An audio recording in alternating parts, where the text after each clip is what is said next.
Modest fashion is everywhere right now. Runways, Instagram, luxury brands. But here's the uncomfortable question. Has modest fashion stopped being modest? Not long ago, modest fashion was deeply personal. It wasn't about trends. It wasn't about algorithms. It was about faith, values, and intentional choice.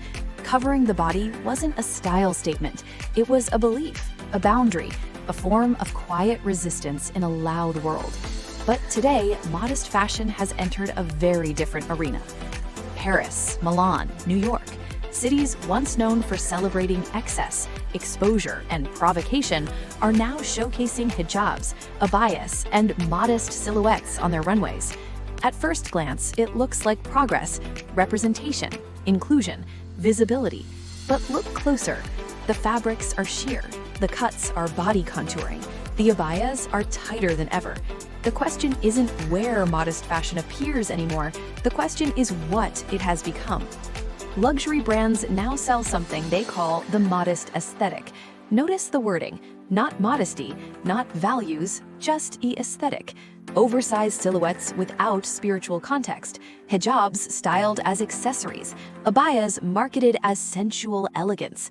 For the fashion industry, modesty isn't a principle, it's a market segment.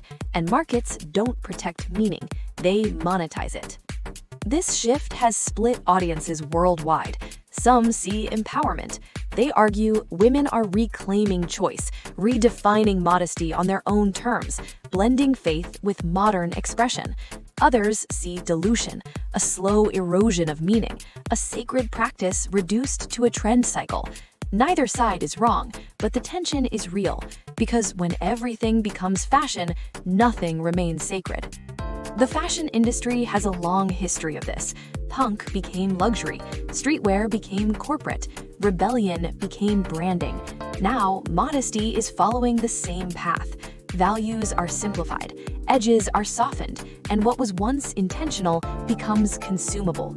Modesty, once defined by restraint, is now shaped by demand. Here's the truth no brand campaign will say out loud.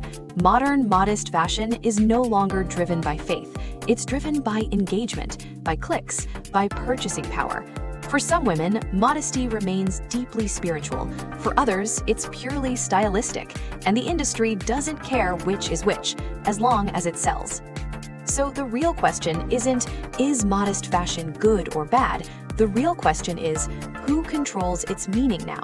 Is modest fashion evolving with the times, or slowly losing the very values that defined it? I want to know your perspective. Is modest fashion empowering women today, or has the industry turned modesty into just another trend? Leave your thoughts below. Let's talk.